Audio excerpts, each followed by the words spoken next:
Well, good morning to all attendees to this new edition of our Meet with series. This time, today, July 21st of 2022, and we are on 4 p.m. CET, speaking from me from Madrid, and at this very moment. My name is Antonio Musategui Batalla, lawyer, master in several grounds, involving in different professional scope, but the main issue this time I'm playing current roles as chair of the Iberian chapter of Ciarb, which is part of its European branch. For those who do not know what Ciarb is, let me make a few brief points. Ciarb is an internationally chartered organization setting in England and Wales and rules under the charter legislation in UK.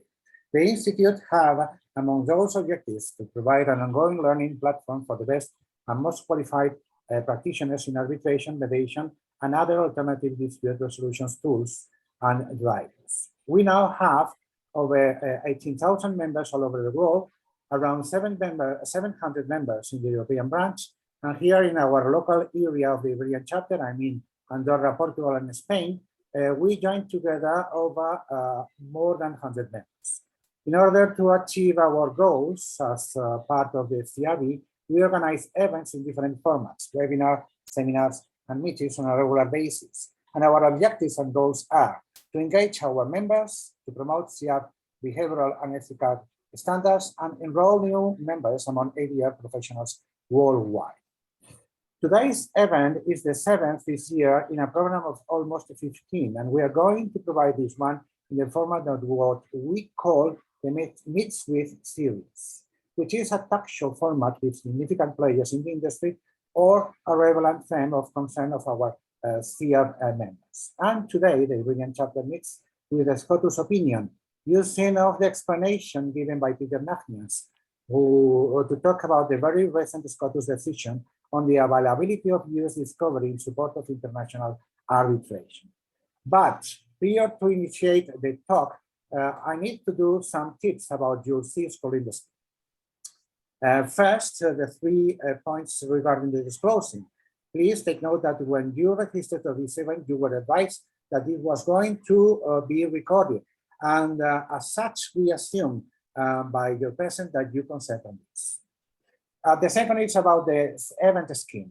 We are going to, in this session to take 1.5 hours, and will be, this session will be divided in 2 main frames. The first introduction, after this introduction, the main one is the talk of about 45-50 minutes, and later the last part of Q and answers from the audience of 20-30 minutes length. Before we start, I would like to remind you to use several tools designed to facilitate your participation. You can see below session and any technical problems, but not least for Q and answers. And the second, Q and answers button. If you have any questions, please leave them in the Q&A box at the bottom of your screen. If you see a question posted by somebody else with your support, you can bring this to our attention by upvoting the comment. If your question is directed to a particular speaker, I mean to Mr. Peter Nagnias, please make this clear when leaving your comment. And now, let us begin by introducing Mr. Peter Nagnias. Peter Nagnias is both a US lawyer and a Spanish abogado, based here in Madrid. He is fellow of Ciarb, a member of the steering committee of the Iberian chapter of Ciarb, and is now in private practice focusing on international dispute resolutions. Peter holds a GD degree from Fordham University School of Law in New York, as well as a master of Asesoría Jurídica de Empresa from the EA University, private university located in Madrid. He is admitted to the bars of New York, New Jersey, and Madrid as well. He has been in international practice for over 13 years, and before starting his private practice, he was a litigator in prominent law firms in the US, and then acted as in-house for federal, highly regulated and controversial costume goods companies. He eventually would explain these sort comment. It is fair to say that he was considerable experience in international commercial and investment disputes, ambiguous at national of Spain and the US, both. Peter, hi, how are you? I'm doing pretty good. Thank you very much, Antonio. Thank you very much for that introduction.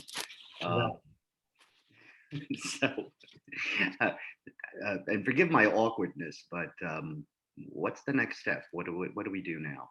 Well, the next step is starting the main part of the talk show. I mean, the talk. Okay. So, Peter, before we get into the Supreme Court ruling, could you talk us about your journey to fellow status at Ciarb?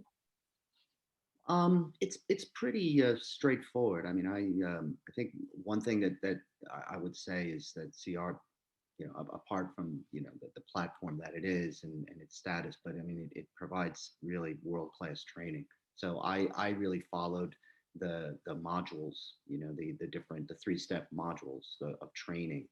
The last being the third module on award writing and whatnot, which was quite a challenge.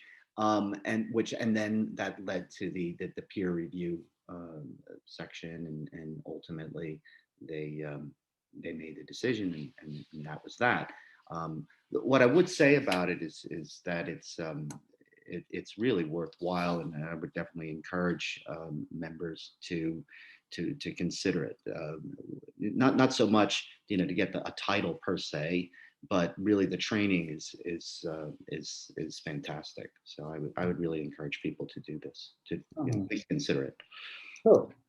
Good for hearing from you in this way. So, ready to start? All right.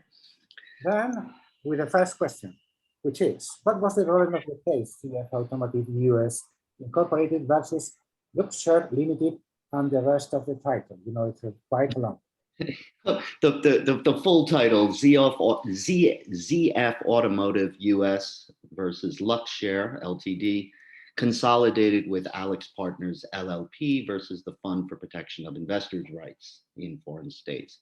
These were two consolidated cases, one involving private commercial arbitration in Germany, actually, and the second an investor-state arbitration under the bilateral investment treaty between Russia and Lithuania.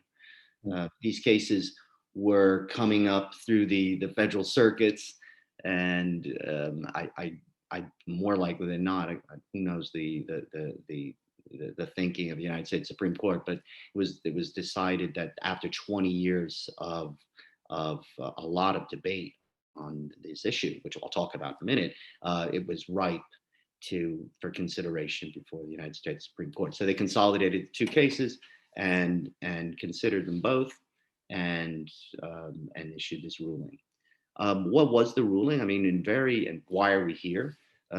What we have before us in this, I don't see the date of the decision. I think it's like June something, early June 13th of this year. Yeah, the United States Supreme Court has ruled that both private arbitral tribunals as well as investor-state arbitral tribunals do not qualify as foreign and international tribunals under Section 1782 of the United States Code regarding civil procedure. What that means in plain English is that requests for judicial assistance made in the context of international arbitration will no longer be able to use the Section 1782 in order to obtain U.S. located discovery for use in those arbitral proceedings, right? So, right off the bat, as I say it, I'm thinking, oh my God, who why would anyone care, or what, how does this affect me, or why are we here today? And I think we'll get into that as we go forward, and so I don't want to preempt your questions, but I think for people who work in this field, you see that this was a very, very anticipated ruling, and on an issue that had been brewing over the last 20 years since an Intel decision in 2004. Hmm. But we'll get into that a little bit further. Okay. Well, what to say? Clear for U.S. practitioners, it is a relevant decision, this of the Scottish Act. What makes this relevant for of interesting for someone outside from the U.S. practitioner ecosystem? I mean, what a non-U.S. practitioner could learn from this? General speaking, we are going to deep into later.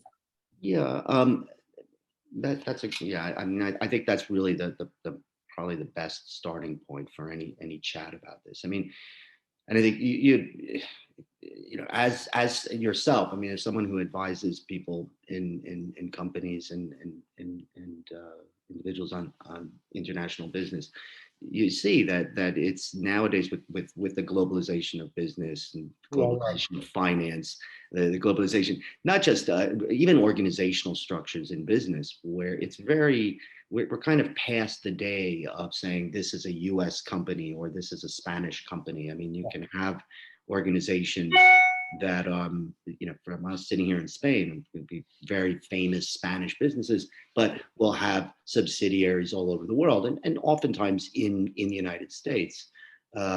You'll have data warehouses located in the United States. You'll have financiers or banks involved in your transactions located in the United States. So it's a great deal of, to make a long story short, a great deal of evidence will be located in the United States, physically located in the United States, for many transactions, many bits of business that have really very little or no contact with the United States. I mean, in other words, you know, as was, if you go back to these two cases that came before the Supreme Court, if you look at ZF Automotive US, I mean, you're talking about a German-seated arbitration between a German company and a Hong Kong company. And in ZF Automotive, it was basically a case. I mean, the background of the case was basically, it was it involved the sale of a number of business units from the German company to the Hong Kong company. And so again, as you can see, very little contact with the States. And it turned out that as typically happens, or unfortunately happens more time than not, all of a sudden, all sorts of liabilities start flourishing, and the Hong Kong party says, "Wow, you know, you never told me. What is this?" And which then gives rise to the arbitration. And it turned out that the German company had a U.S. subsidiary that was sitting on a good deal of evidence relevant to the case. I mean, you can imagine in a case like that, where you're alleging fraud, or you're alleging concealment, or negligent misrepresentation, or whatever, you know, what you're alleging, a good deal of the evidence was located or is under the custody and possession of the German subsidiary, U.S. subsidiary, sitting in Michigan or something. And so that's what gives rise to that case, where the Hong Kong company says, okay, great, I'm going to need this evidence for my German arbitration. I'm going to ask a federal judge in the United States to order this U.S. subsidiary to produce evidence for use in my arbitration in Germany. Similarly, in the other case, in Alex Partners, what you have there is our Russian investors in a Lithuanian bank, and the bank becomes insolvent. And the Lithuanians, you know, and the Russian investors say, well, wait a minute, how did that happen? Well, what's going on? And again, in the process of building their case, the Russian investors say, wow, you know, looks as though there were accounting services and there were, you know, whatever, and people involved in the dealings and management of the bank who happen to be located in New York. Well, I want to get at those files. I want to see what's there, because again, I'm trying to build my case that I've been, you know, that again, speaking as a Russian investor, that I've been denied fair and equitable treatment. I've been denied, you know, I've been expropriated. You know, let's see what, you know, let's look at those files. And so again, they make this petition to a federal judge in New York, asking for that evidence located in New York in the possession of this entity in New York. And those are the two. And as you can see, these are not cases between a U.S. company versus a Spanish company or versus a Russian company. These are very wider remotely connected with the states. It just happens that the connection with the United States is that the evidence is located in the states. So it just gives rise to this, right? Okay, thank you. Then, nothing to say that the first question, a part of this is, would you please can explain to us this section 1782 and how does it work? Yeah, 1782 is has existed in U.S. code probably in one form or another. It dates back probably over 100 years. At least the initial provisions under the U.S. code, which were to assist people, for non-U.S. When I say foreign today, I'm referring to non-U.S. people who are basically to seek judicial assistance in the states to obtain evidence located in the states. And back in the old days, these were done with through diplomatic channels and letters rogatory, all sorts of really interesting arcane pieces. And to make a long story short, this has evolved in the 20th century, 50s and 40s and 50s, until about 1964, when the provision as it exists today came about, which had been under revision since the late 50s. And so what 1782, as it came about in again, the provisions we're looking at today exist since about 1964. What this does is this allows interested parties, or excuse me, interested persons in foreign proceedings, non-US proceedings, to request an order from a federal judge to order the production of evidence or even witness testimony for use in these foreign proceedings.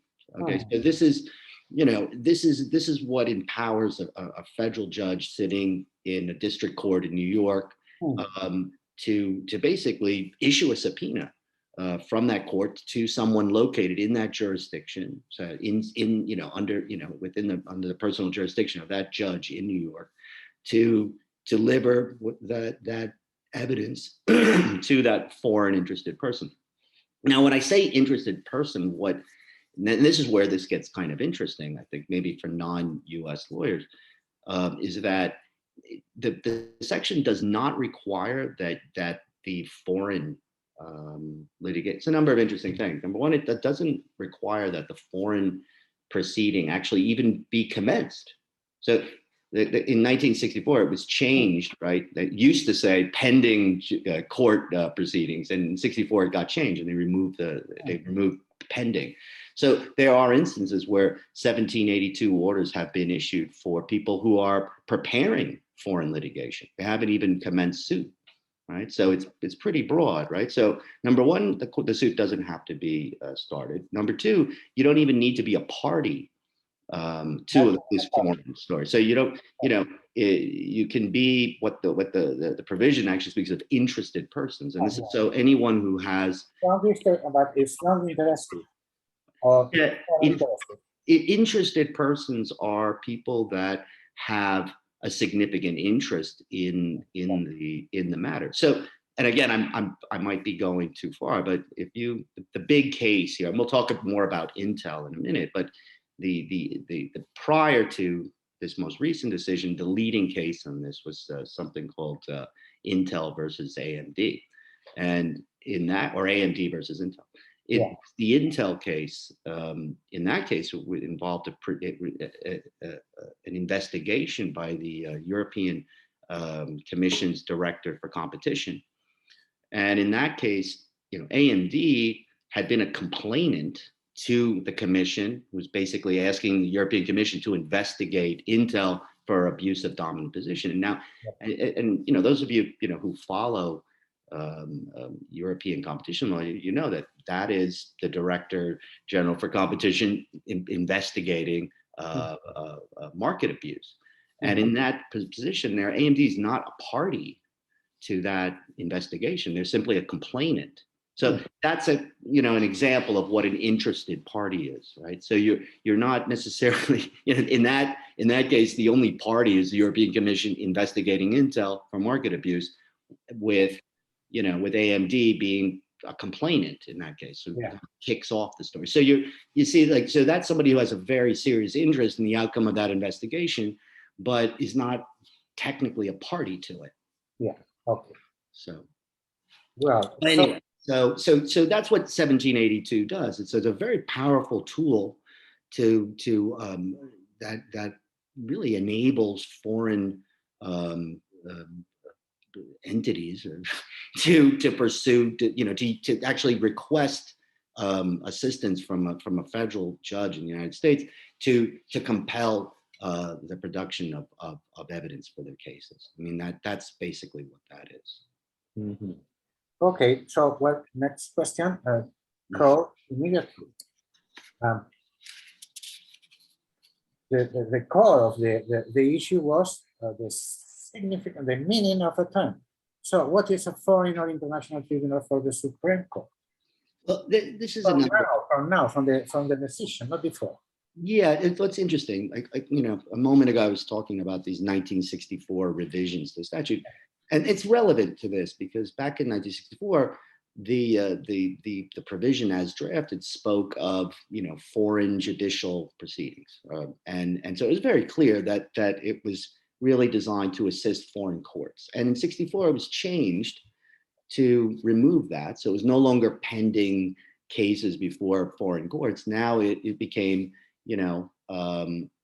for use in foreign and international tribunals, right? And so that a much broader term.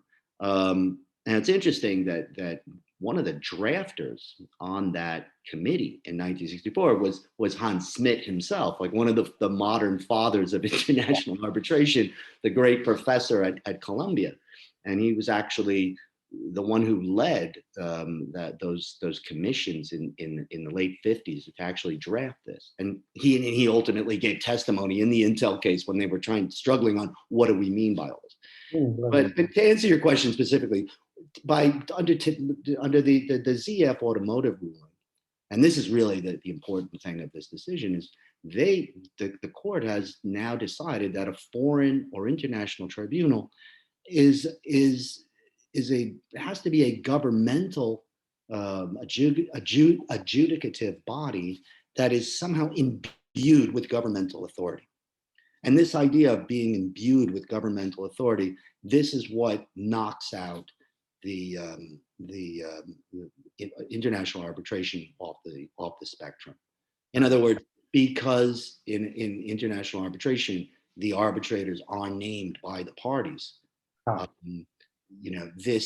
Who are not imbued with any governmental authority, the court reasons that just the fact that an arbitral tribunal might be governed by law or have some strictures does not imbue it with governmental authority. This is the real big takeaway from the decision.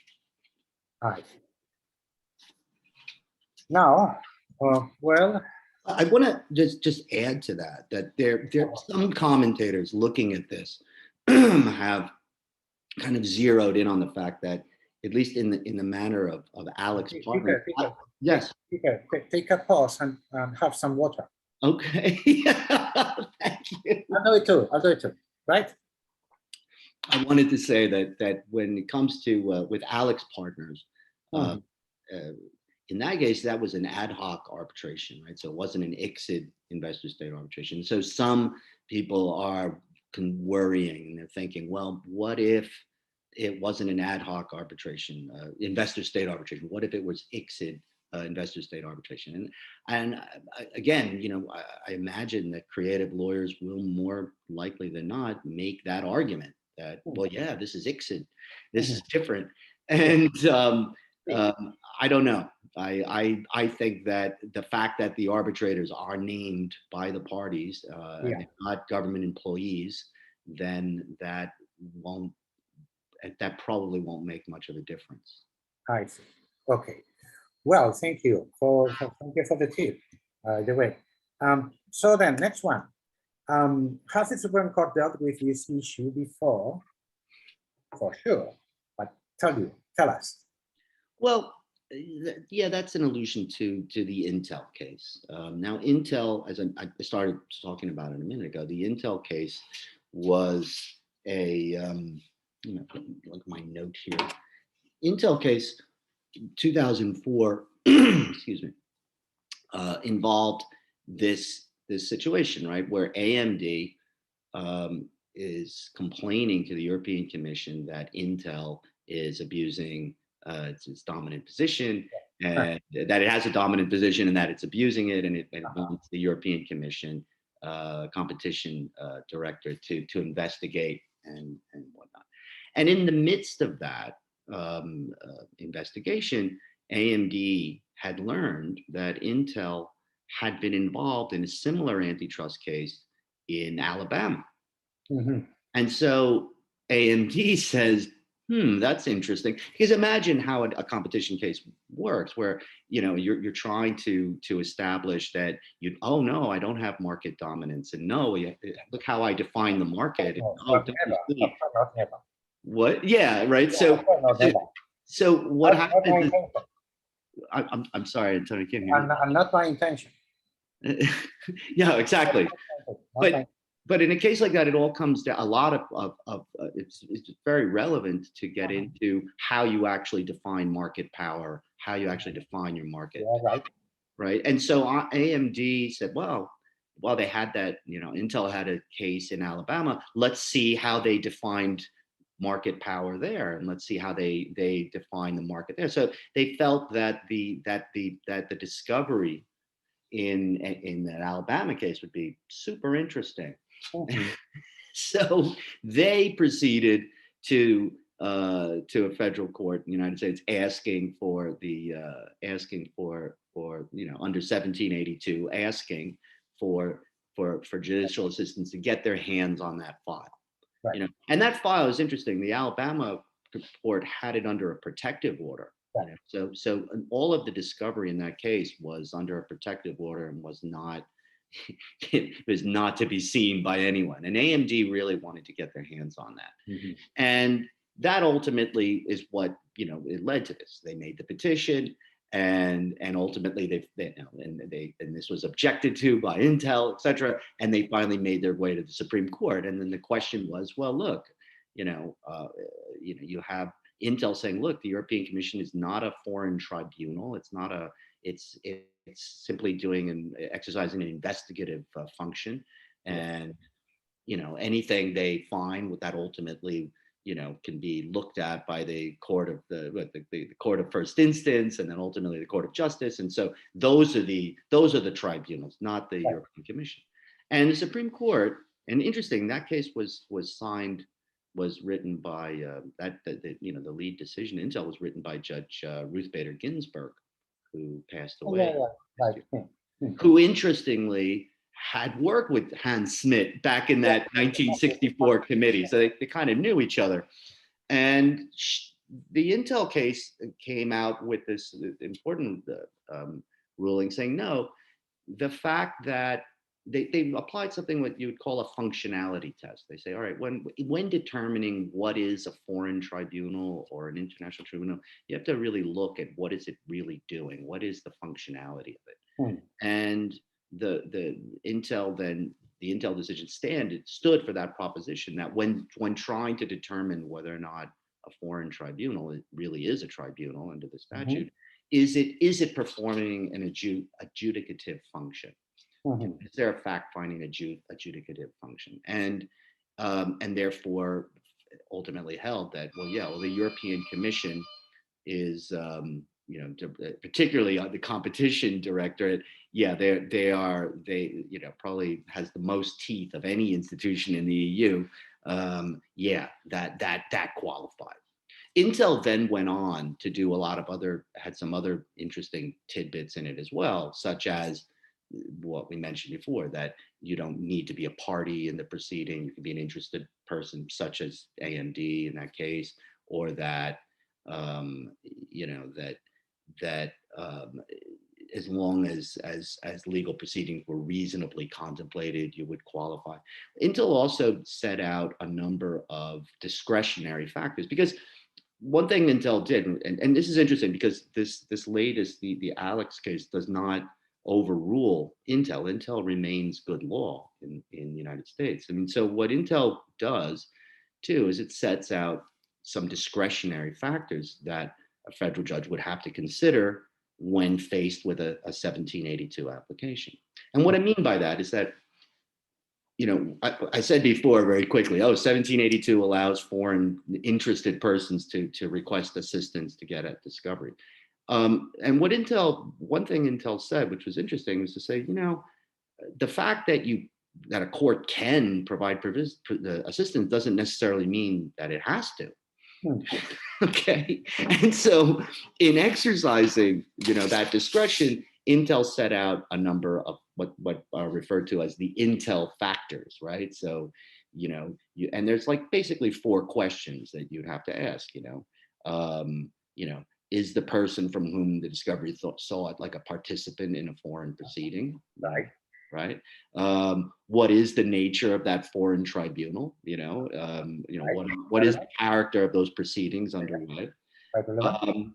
They also, the third factor is interesting too, in that, you know, are you trying to use 1782 to circumvent some sort of foreign proof gathering restrictions, right? So in other words, you asked the German court for help and they said no, and now you're trying to circumvent that. Are you trying to use this to circumvent that? And then ultimately too, you know, is the discovery request like unduly burdensome or intrusive, right? So the courts are given this kind of test. So when you go with your 1782 application, like, you've got to make a damn good case as to why you need this, you know. So at least like on the first factor, for instance, like, you know, are you a party in that? And in other words, there will be instances where you simply cannot obtain that evidence in Germany, you know, because in the case here, like if you apply this to ZF Automotive, it turned out that the evidence that Luxshare was looking for was really under the custody and possession of this US subsidiary of ZF Automotive, who is not under the jurisdiction of the German court. So even if they had gone to the German court and said, can we please have this, like, that subsidiary is not under their jurisdiction. The German court has no power to compel that evidence. So, okay, so first factor, okay, right? You know, but what's the receptivity of that? Like, would you get into trouble, you know, asking for this? You know, not necessarily. Are you trying to circumvent something? No, not necessarily.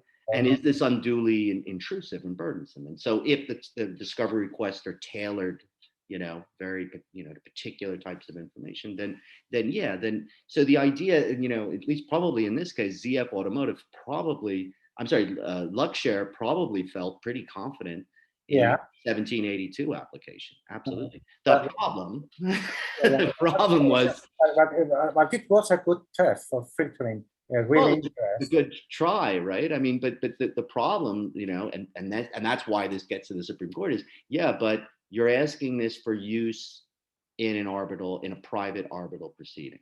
And that's kind of like where this whole case kind of zeroes in. So is a private arbitration in Germany a foreign tribunal under the statute? Supreme Court says no, it's not, because the judges are not imbued.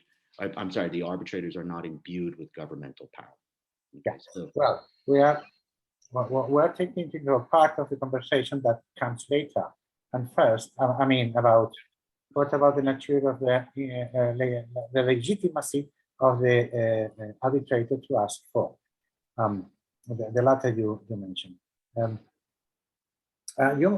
Precisely when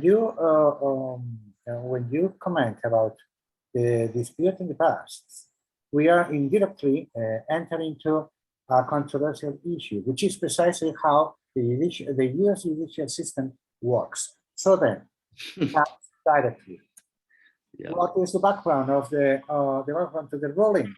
So, and you mentioned to me this as a very split section referring the issue of 1782. You are listening to this. I don't know if you saw it fine or quite narrow. Let me do some magic here. Okay. Yeah. Oh, wow! Now that is magic. Right. I like that. Right. Okay, then explain this to us. Okay. The I'll do my best. This takes me back to my law school days. You're going to do it right. For those watching who are not U.S. lawyers and are not familiar with the U.S. Legal system, and to the American lawyers who are listening, I apologize if I get this entirely wrong. But yeah, just to explain very quickly, in the United States, you have basically two court systems. You have state courts and you have federal courts. Yeah. And state courts deal with state law matters, and federal courts deal with federal court matters. Now, and I won't go into a lecture about what's a federal question and what's diversity, et cetera.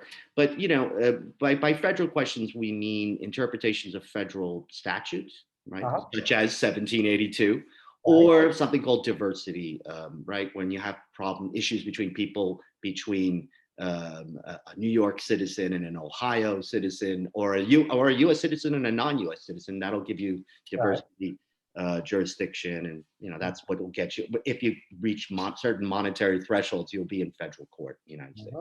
Now, the way the federal courts are divided up in the states, they're broken up into districts, and those districts are then captured in what are called circuits. Okay, and so what you see on this map, these little numbers and colors, is you're basically seeing the federal circuits. So the First Circuit, the New York, you'll see New York and Vermont and whatnot, that's there. And the Second Circuit, or New Jersey, where I'm from, and Pennsylvania, and the Third Circuit. And so you see, and this goes back to the olden days when the judges used to actually travel by stagecoach and in a circuit to visit, to hear appeals from the district courts, Yeah.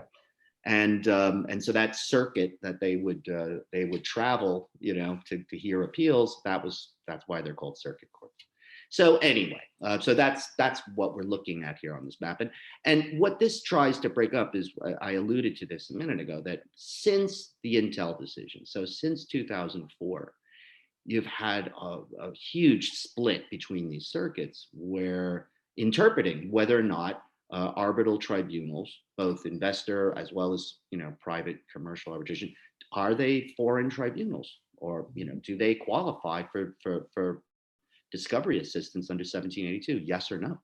And so what you see on the map was that you have a number of circuits, and I won't go into the detail because now it's all pretty much moot.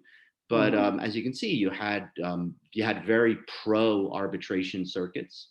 So they recognizing very clearly, very directly, yes, private and investor state arbitration are most certainly tribunals under 1782. And then you had other circuits that were saying, no, absolutely not. Absolutely not. New York was one of the really more troubling places. New York had actually decided before Intel that private commercial arbitration was not, those panels would not qualify as foreign tribunals, and therefore no discovery assistance. Unfortunately, then Intel came out, and then there was this question: is, well, does New York law change, or yes, no, maybe? On the other hand, New York was also, there were cases in New York that seemed unquestionably that, oh yes, most certainly investor state arbitration, absolutely, that is a foreign tribunal. So you have this, and that's why I think you have these different colors in this map, which just shows this real mess. And what had led a lot of people then to basically forum shop. You would look for friendly, if ultimately you'd like the stars to align, right? The evidence is wherever it is, right? So, but hopefully you can find evidence in a circuit that is known to be arbitration friendly, Right. right? So, what also confused this too is that while certain circuits were very clear, other circuits really weren't. And so it really went down almost to the district court level where you had different district courts doing different things. Mm-hmm. So there was a lot of confusion, and it led to a lot of that forum shopping, people just shopping around to see if you can find the most friendly jurisdiction for your 782 petition. Right. So that's basically what that reflects. Now, the interesting thing too, before moving on, and this is kind of relevant for the rest of the talk, is there were circuits that were beginning to develop something called a dual proceeding or reasoning. New York did this in a very prominent case that's actually involves a very famous case here in Spain. Right. In this Del Valle Ruiz case. Now, in that case, you had this, and those of you that are not Spanish, and again, the Spanish people, I apologize, but this involved the dissolution of the Banco Popular, and its ultimate sale to Banco Santander for €1. Yeah. And this gave rise, about 2 years prior to that happening, there was an ampliación de capital. There was it was a thing, and a whole bunch of Mexican investors pumped close to about $700 million into that capital expansion, having been told that, oh yes, Banco Popular, this is a great investment. 2 years later, it's gone, right? So they bring these Mexican investors bring investment state arbitration against Spain. They bring proceedings at the European Court of Justice because of the, challenging the dissolution of the Banco Popular. They even commence criminal proceedings in Spain, claiming, whatever, that basically that there was securities fraud, that they were not advised. Really, it was a strong bid. It was like a all-in movement. Oh yeah, I mean, if the Spanish people, you all know, I mean, this was a big deal. Mm. Now, it turned out that the Banco Santander had a subsidiary located in New York City that was that may have had evidence relevant to this operation. Mm-hmm. And so, Del Valle Ruiz, kind of the head of the Mexican contingent, goes to New York and brings a 1782 petition saying, I want discovery on this subsidiary of Santander to find out what they knew about all this. And now it's an interesting thing. Now, in that case, it's interesting because that case has a lot of angles. This is kind of the American side of what's otherwise just this huge war going on in Spain on this. Mm-hmm. But in that case, they wanted discovery not only from the American subsidiary located in New York, but they also wanted against the Banco Santander. Mm-hmm. It's sitting in Madrid. Mm-hmm. And ultimately, the circuit said, something, we don't need to consider whether or not this evidence is ultimately going to wind up in an investor state arbitration. The fact that there are these other dual proceedings, in other words, a criminal case in Spain, a case before the European Court of Justice, because we have that going on, we're not even going to look to see whether or not an arbitral tribunal, an investor state arbitral tribunal is actually, qualifies as a tribunal. As long as you have these other parallel proceedings, we're going to allow it. As long as we actually have personal jurisdiction over the person you're asking about. And so in that case, the discovery was allowed from that New York-based subsidiary. It was not allowed with respect to the Banco Santander, sitting outside of personal jurisdiction So if being that the court basically said that, wow, if we had personal jurisdiction over Banco Santander, we'd be able to get the discovery on them too. So this is an interesting thing. 1782 is actually extraterritorial. Yep, they're right. Yeah. I mean, in that case, because of the facts of that case, it was not ruled to be extraterritorial in that case. But there are other rulings out there that will allow you to use 1782 to actually get extraterritorial discovery, as long as it's under the possession and control of that entity. So then, so the point being simply is that as long as you've got this parallel proceeding, this dual proceeding or other proceedings, then discovery, then 1782 would be allowed. Right? So then, undoubtedly, the section 1782 have a relevant influence in international ecosystem, arbitral ecosystem. But now, what's the international discovery? What's the impact on international arbitration after the Scottish decision? Well, this is a pretty loaded question because we'll see, right? I mean, we'll see what the impact is, but I think that, to kind of, and this is probably the most interesting part of today's discussion is okay, so where do we go from here? I mean, I think number one, this is a real reversal of what had always been a traditionally very pro arbitration stance of the U.S. government. United States courts and had always been very big fans of international arbitration, and this seems to signal a reverse. I mean, there is language in the decision which actually compares international arbitration to a disciplinary hearing in a school. I mean, it's when you read something like that, it's kind of, I mean, with all due respect to the Supreme Court, it's a bit much, right? There's actually, if you go, I mean, I'm very much, as you can see, I'm passionate about this subject, but I know about it.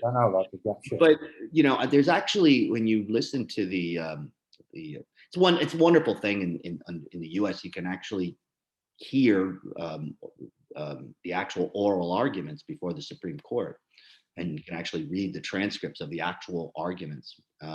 And it's interesting. The Biden administration actually sent its top lawyer, to as an amicus curiae, a friend of the court, to actually put the position of the administration. And the administration was very much against extending 1782 to arbitration. And one of the things the Solicitor General said in his oral argument was that, international arbitration is nothing at all like any kind of formal adjudication. All you really do in international arbitration is just figure out, what people intended in a contract. It has nothing to do really with, pursuing it's a delicate perfect resolution of claims. So it's very hostile to arbitration, I think. So the same thing with, particularly with investor-state arbitration. I mean, the court at no point, if you read the decision carefully, the court really at no point goes into, I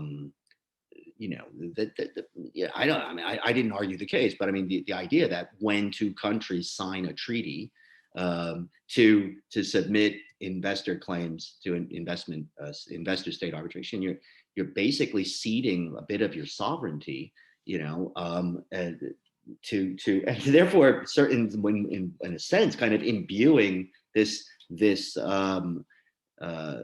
investor-state arbitration with a certain amount of governmental authority, albeit with privately selected judges. But you have the ICSID convention, you have the UNCITRAL model law, you have all sorts of safeguards.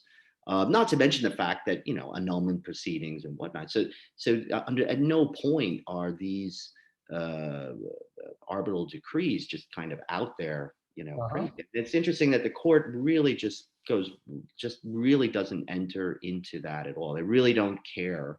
Didn't seem to care, at least, about the truly adjudicative function of the arbitral panel. So I think that type of hostility is I can't help but I don't know. I find it remarkable, but I think that but the real so that's one thing, and what that might imply going forward. That's something we could talk about maybe in a couple minutes. But the other thing that comes to mind too is just that 1782 was a way, I think, in practical terms, to provide a lot of leverage for parties, maybe to begin the settlement negotiation. I mean, you're facing potential U.S. discovery, like that actually is a nice lever for settlement in some cases, and that's gone. That threat, right, is no longer there. There are people who would say that, oh, this is great because it's going to, by removing this availability of U.S. discovery, somehow this is going to drive costs down. I think it's actually the reverse. I would think that because if you really do need U.S. discovery, you're going to have parallel proceedings. So I think that's actually going to drive costs up. I don't think this levels the playing field. People would say, oh, well, now U.S. litigants are in the same position as foreign litigants. And I think that is not true either. I think that just is kind of belies like a misunderstanding of just the nature of business today. I don't think it's kind of hard when you are dealing with these international disputes. It's rare that anybody is. Here's the American guy and here's the Lithuanian guy. I mean, as you can see, just in these two cases, you've got between a Lithuanian bank and Russian investors, but with U.S. advisors, who have access, who are sitting on discovery. So you have in other words, these things are very multinational. Like the more global business becomes, the less and less you actually have purely a U.S. party versus a non-U.S. party. So I don't think I don't know how this levels the playing field for anybody. There was another argument people would say that, well, now international discovery is put on the same footing as the discovery that U.S.-based arbitrators have under the Federal Arbitration Act. I think that is not entirely true. It's not entirely clear in the state what are the powers that you might. Number one, U.S. arbitrators, the Federal Arbitration Act sets out powers. Basically, under the U.S. The Federal Arbitration Act, a U.S. arbitrator can compel witnesses to testify at the hearing and bring pertinent documents. But there's a split in the circuits as well about whether or not an arbitrator can order pre-hearing evidence. Some say no, and some say yes. And not to mention the fact that there are states that go beyond the Federal Arbitration Act. So different states in the U.S. have different, provisions. So so to say, oh wow, now we're all the same. But there's another one involved with confidentiality in terms of elevate the number of issues connecting with to know some things that should remain under the arbitral understanding. I mean, under confidentiality, which in a judiciary scenario was not possible most of the cases. That's a great point. I mean, let's face it. I mean, we're going fast here today, but as I explained before, when anyone makes a 1782 application, you've got to put together a nice package for that judge. You need to explain to that judge that this is not a pretext, that you're not playing games. This is not a fishing expedition. You need to explain your case. You need to explain why you're there. And so that judge is comfortable in exercising his discretion to grant you your discovery. In order for him to do that, he or her to do that, you need to explain what's going on. And in the process of doing that, there are confidentiality concerns. So these are now public record. In other words, you are in your super private arbitration, super confidential, nobody knows. And now you got to go to court and tell the court. John Doe can see what you are dealing about. Right. And so now it's out there, you know, what's going on. Like, you know, but we know what we know about the Ruiz del Valle case because they made a 1782 application, you know. Okay. But, you know, and so, yeah, so people say, okay, great. So now that those confidentiality concerns are gone because nobody's going to make 1782 applications. Look, I don't see it. As I said, as long as you've got a parallel proceeding, you can do your 1782 application and it's going to keep, you know, this is going to keep chugging along. I mean, I had a number here that I wanted to mention. I mean, that one of the things driving a decision like this might be that the fact that there's been a real growth in 1782 applications over the years. I mean, I think I have it here someplace, but it's you know, there's roughly about 100. It's reported, right? Since it's about maybe 120 or so of these applications every year. A lot. And since I have a statistic here. I mean, since 2012, federal courts have granted in full approximately maybe 54% of them, and then maybe another 19% partially. See, again, when you exercise, the judge exercises the discretion, he can tailor the request. And, okay, you're asking for too much. All right, how about we just reduce this down a little bit? So, you know, they have a pretty high success rate, and there are more and more of them every year. I was going to ask you in this regard. It's a rather successful tool, according to experience. Yeah. Okay. Anything in regard with this question, or pass to the next one? Well, we're talking about the implications. I mean, I think we can. There's so much more. I mean, so we've got confidentiality. We've got you know, we've got this hostility. We've got cost issues. We've got, but you know, I think you know, I think one thing that practitioners will need to consider will be to potentially just look at your arbitration provisions in your contract. You know, so, you know, I don't know. I mean, I haven't been asked to do this yet, but, you know, there may be instances now that given these difficulties, because look, there may be situations where you say, wow, you know, I don't know whether I want a chance doing a 1782 application. I don't know. So maybe you need to adjust your arbitral provisions and stipulate, express stipulations about your evidence.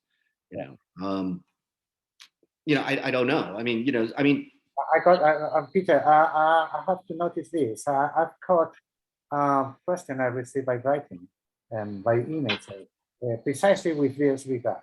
A request for tips for practitioners, how to deal with the challenge of this new Scottish decision. After this, I mean, he said, what can they do to deal with this change of scenery regarding the practice of discovery evidence and let me rewrite this as impossible second life for subsidiary action and how to request support to find precisely evidence in different manner than from a judicial help, from a using of 1782. So if I understand the question, it's how to adjust your litigation strategy now in light of this. I think more in how to review, or what about the arbitration process? How must they be reinterpreted at the light of the Scottish decision? I mean, you know, you can start false judicial claims just to ask. No, I mean, that's a really good question. I mean, yeah, I mean, again, just going through the intel factors, I mean, that is exactly what the judge is looking for. So if this is a pretextual secondary action, that an ethical attitude. It's unethical. It's a pretext, and that's precisely what one of the grounds for denying the application. So Yeah. in other words, to say, all right, I'm going to send a demand letter, because again, under 1782, you don't need to actually have that second action. You just needs to be reasonably contemplated.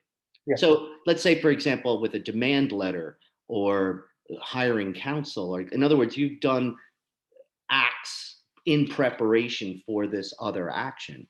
Yeah. And it's real, and you can prove that, and you can show that in your application, it's fine. But if it's just a mere pretext, just so that you can get your hands on some discovery, you're going to have trouble getting that application. I mean, let's face it. I mean, we can imagine different scenarios, but imagine, let's go back to a case. I don't want to go crazy about the Banco Popular case, but imagine a situation where you feel that there's been some wrongdoing or some malfeasance in a corporation. You're an investor, you've been harmed by this, and you're considering that there may even be criminal, there might be grounds for a criminal complaint. Yeah. Right. So in other words, one thing is you've been defrauded as an investor. That's your civil action as an investor. But at the same time, that may give rise to a criminal prosecution for securities violation, securities fraud. So, in a case, and that's real, and so, or there's insider trading, or there's securities fraud, whatever, and so filing that complaint with the Securities Exchange Commission, saying, hey, listen, I think I have strong reason to believe that there's been securities fraud here. I'd like you to initiate an investigation. A little bit like the Intel case. Somebody goes to the European Commission and complains. And so you have that is a parallel procedure, right? And as a complainant in that procedure, you would be an interested person in that criminal procedure. You don't need to be a party, but you are an interesting person. You are an interested person because you're the one filing the complaint. On the back of that, you can make your 1782 request. Even though, yes, in parallel, I have an arbitration going. Right.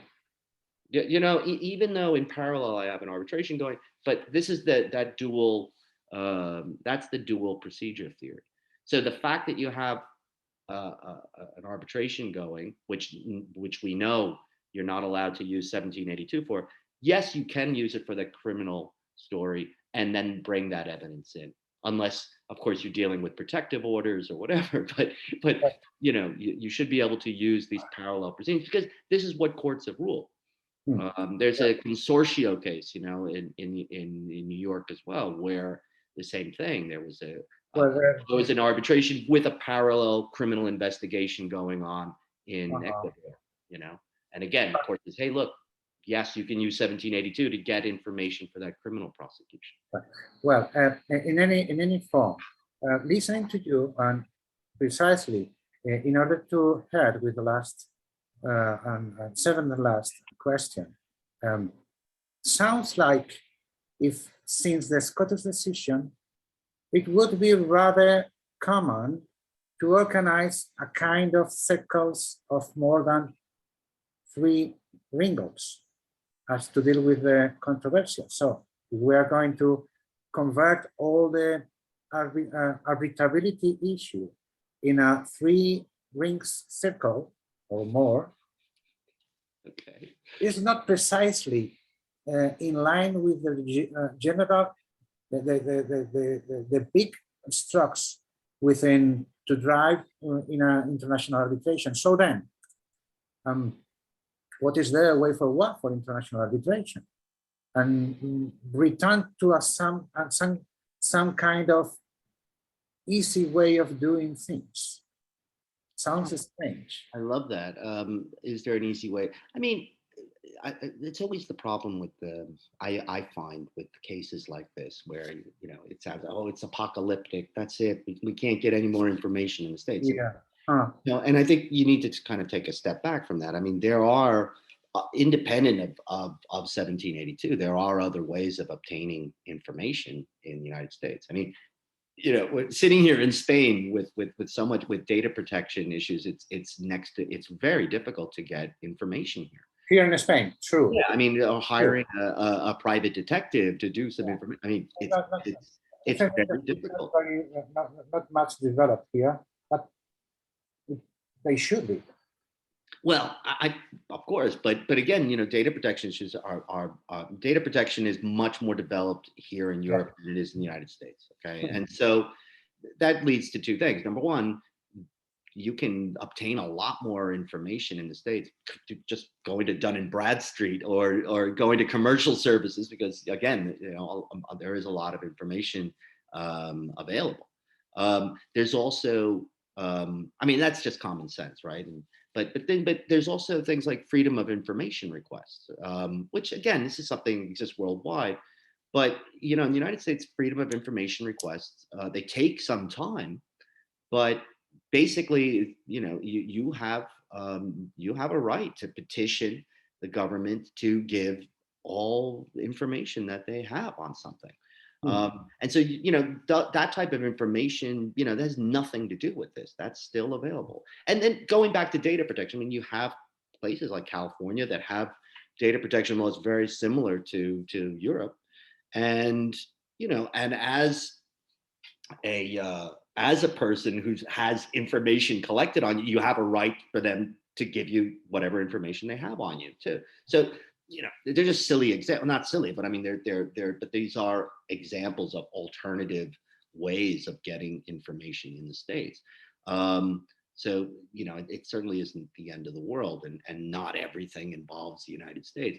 But I think my insistence here, I think the big takeaway when you say what's the way forward for arbitration is that, you know, it's important to remember that, you know, Alex Partners and ZF Automotive case does not overturn Intel, and Intel remains good law in the United States. And what that means is that, yes, the 1782, the section remains very much alive and kicking. In other words, if you are a foreign interested party in before a foreign or international tribunal, you can use this section as long as it's not pretextual, as long as it's not overbroad, as long as you meet those Intel factors, you can do this. And so where you have big cases, where big arbitration cases with parallel non-pretextual real parallel proceedings before, you know, the ordinary jurisdiction, you know, criminal proceedings, criminal investigations, things like that. You know, the way forward is to pursue your evidence with 1782 on the back of those proceedings.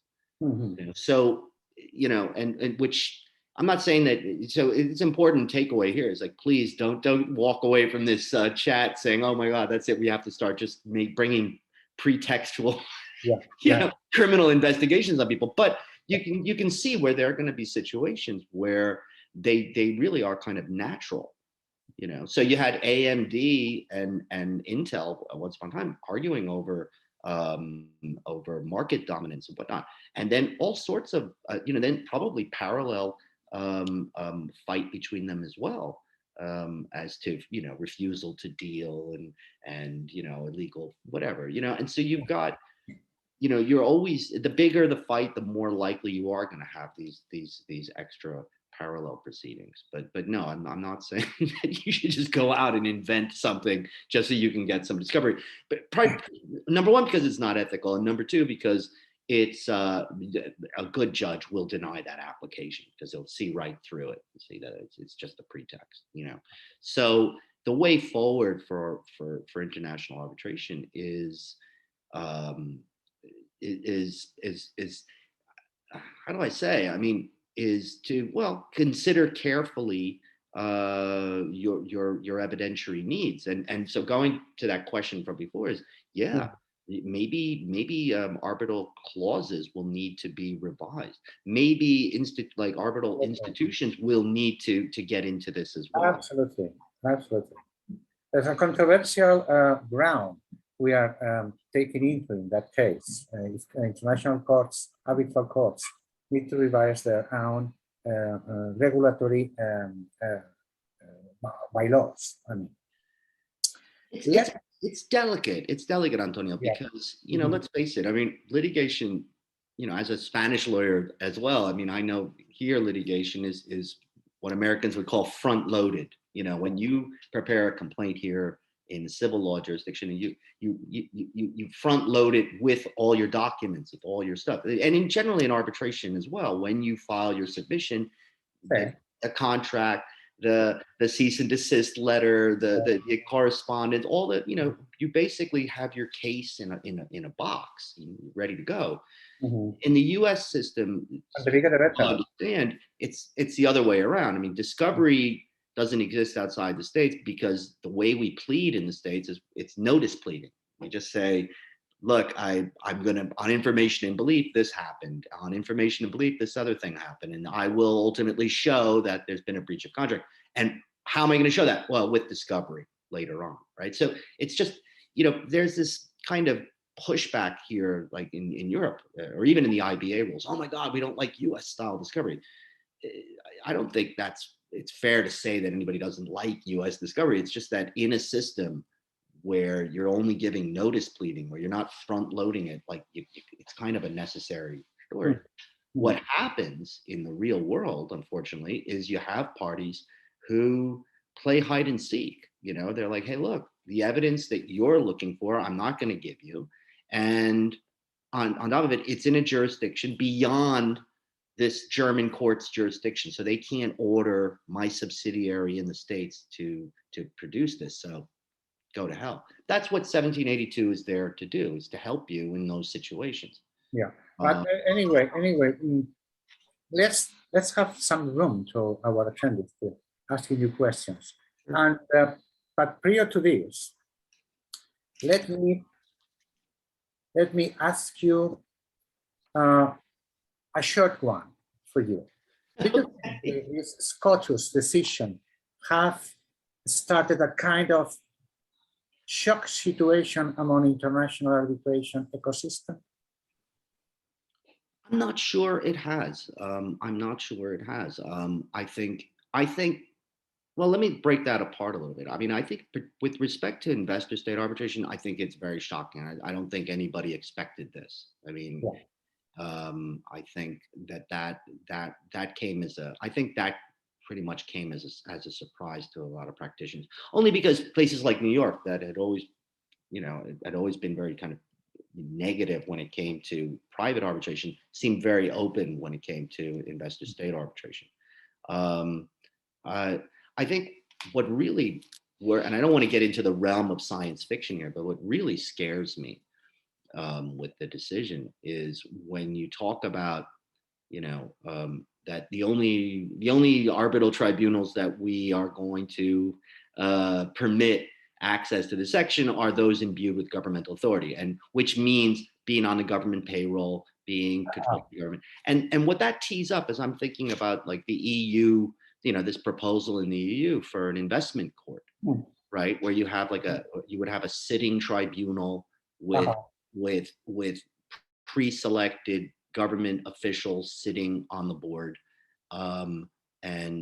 So something like that probably would qualify as a foreign tribunal under this ruling. Now, to me, that's a very scary thought. I mean, because, you know, to dispense for, you know, for the last, you know, 50 years, we've been watching, you know, investment state tribunals deal with some very delicate disputes. You know, when you're fighting with a sovereign over something. I mean, it's precisely related with this. I have a question in a matter related to investor-state relations, and the direct question is: what type of investment court would be able to take advantage of the narrow channel that the Scottish has left? Well, this is what I'm referring to. You know what it would be? Imagine, but like that, this EU investment tribunal with state named.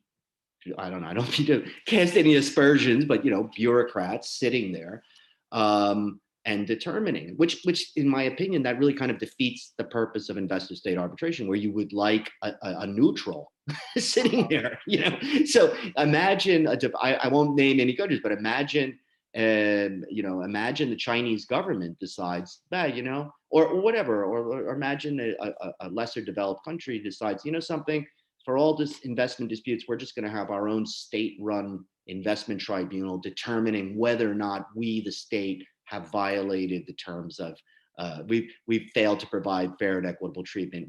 We've unfairly expropriated. But we'll decide that. I mean, it just turns investor-state arbitration entirely upside down. In other words, the only type of tribunals that would be okay under this would be some sort of kangaroo investment court, really. Yeah. I mean, I hate to get, so maybe I'm, this kind of hyperbole isn't appropriate, but that's really my concern, to be honest. I see. Let me mention you this one from Dustin Sojali. Excuse if I do not pronounce his name properly. Can you hear the screen with a question?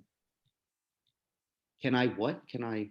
Can you hear? Can you see the screen with the question open from Dustin Sojali?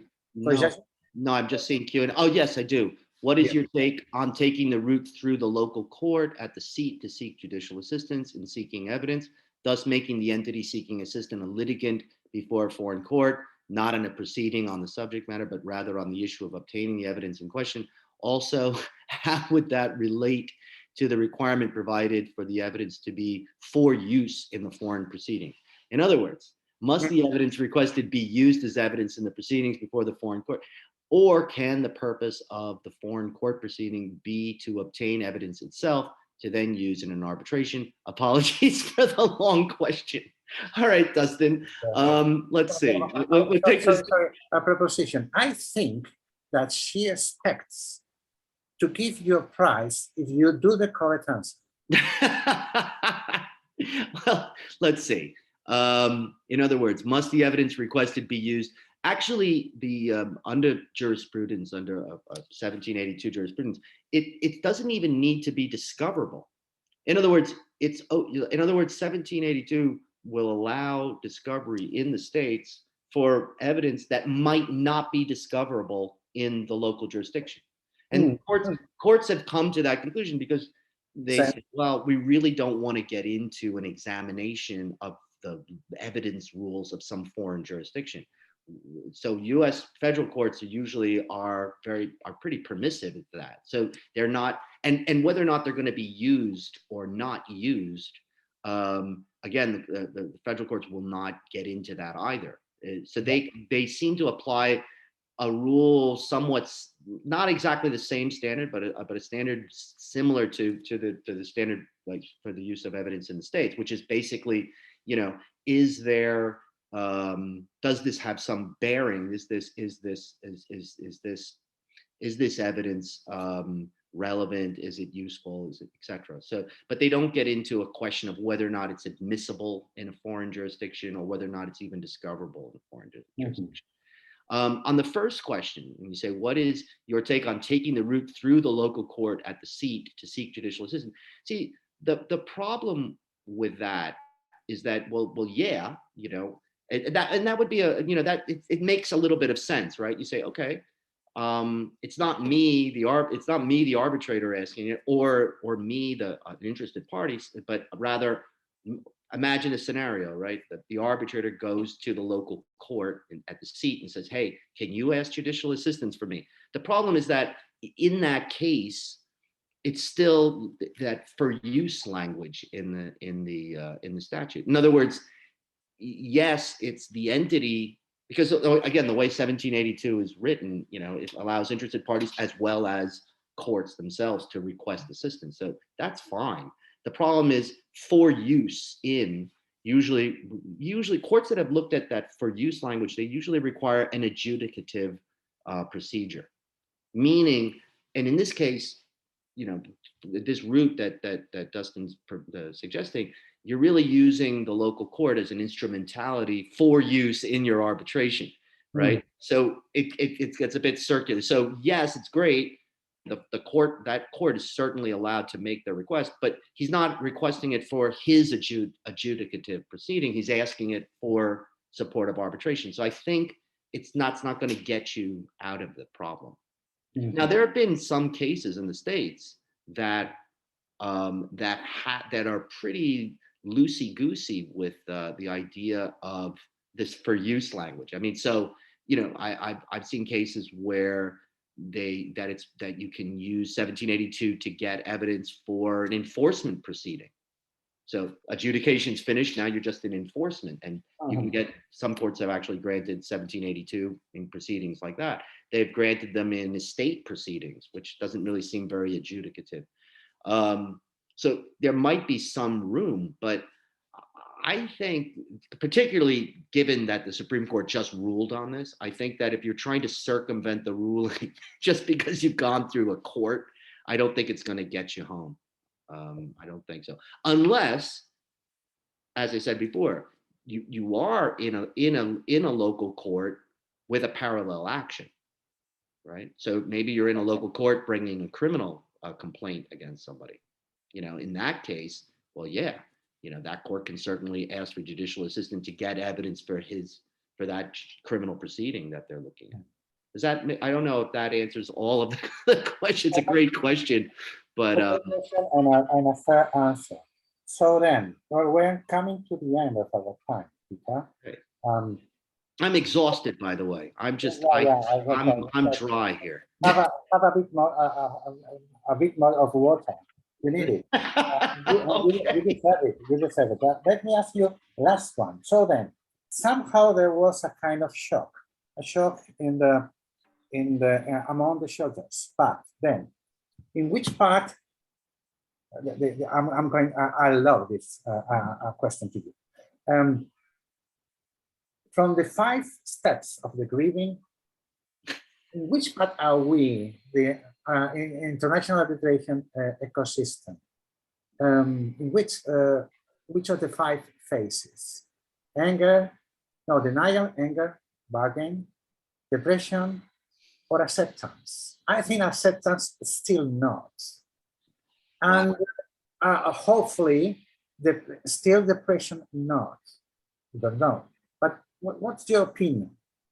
What's your position on this? I love that. You know, it's hard to answer that because myself, I'm probably in anger and in bargaining because I'm trying to figure out a way through this. You know, so maybe I'm personally in bargaining, but it's interesting because there was a lot written on this over the last 20 years. Honestly, this whole circuit split, this fight between the circuits. You know, is arbitration cool or is it not cool? You know, there's so much written on this. And it's really interesting that with the decision now, and actually when the decision was pending, a lot was being written. A lot of people were commenting on this. And with the decision now written, I don't know whether it's because of public, I'm really not seeing a lot. It's interesting. And I don't know whether it's because people are still digesting this or because it's not such a big deal, or I don't know. So going to your question, like where does that fit in? Like, is that evidence of denial, or is that evidence of acceptance? I suspect that I think you're probably right. I don't think it's quite acceptance per se. I think we're kind of in a state of digestion, like trying to make sense of that. I don't think people have really gotten into thinking through the implications. I mean, seriously, to get to a point to say, wow, the only investment state arbitration that will be able to access this directly will be some state-run investment commissariat, you know, like, oh my God, you know, like, has anybody really thought that through? Like, I'm not seeing a lot on that. So maybe there's some denial there. I think there may be some denial because I have seen people thinking, well, in this case, it was an ad hoc. In the case of Alex Partners, that was actually an ad hoc arbitration. But if this were actually an ICSID arbitration, well, then that would be a different story. That's denial. That's denial.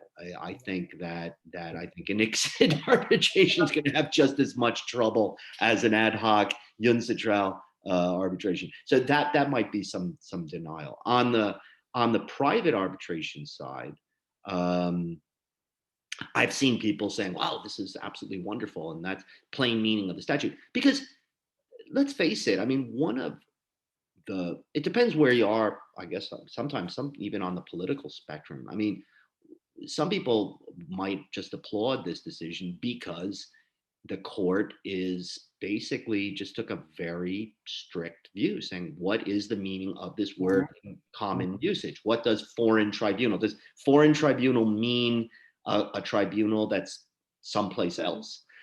Or does it mean, like actually like somebody imbued with some degree of governmental authority?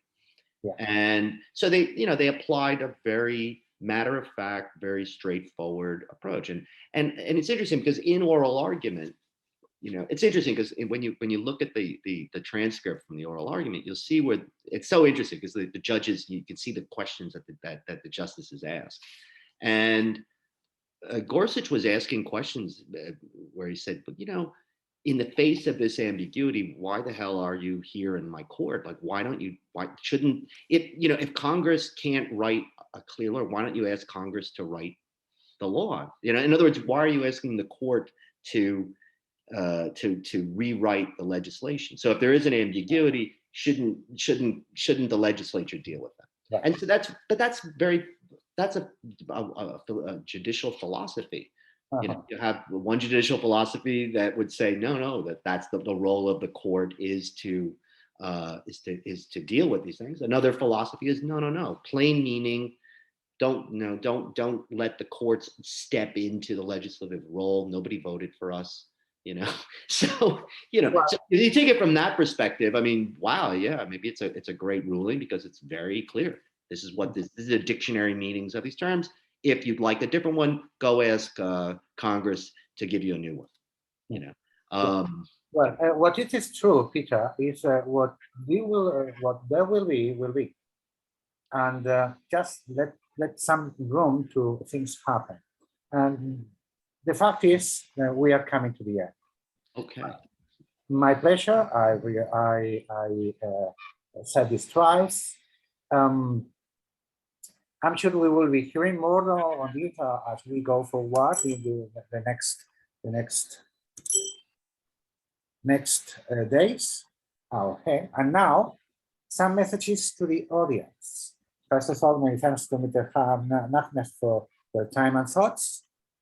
Keep at hand to your attendees our leaflet about the event for your ears and to learn more in detail about the terms and particularly the documented steps with which you can get more information about the case. We will search the video in the Ciarb website in a week or more. You ask for next Iberian chapter events in our 2022 program. Well, don't hesitate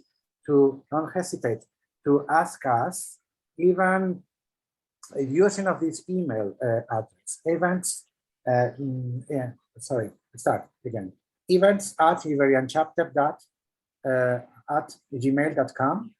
And if one of your attendees are part of the Iberian chapter here of Ciarb, because you are settled in any of our local areas, Andorra, Portugal, and Spain, please don't hesitate to join together to our private group, writing to us to members.iberianchapter@gmail.com.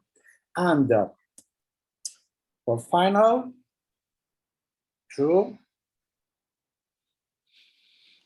this is the end. Thank you all for joining. Thank you, Peter Nachnes, to explaining your position in this, and expecting you to meet with us more times next time, this year or later. Very good. Thank you very much, Antonio. It was fun. Thank you. Bye to all attendees. Hope you see you soon.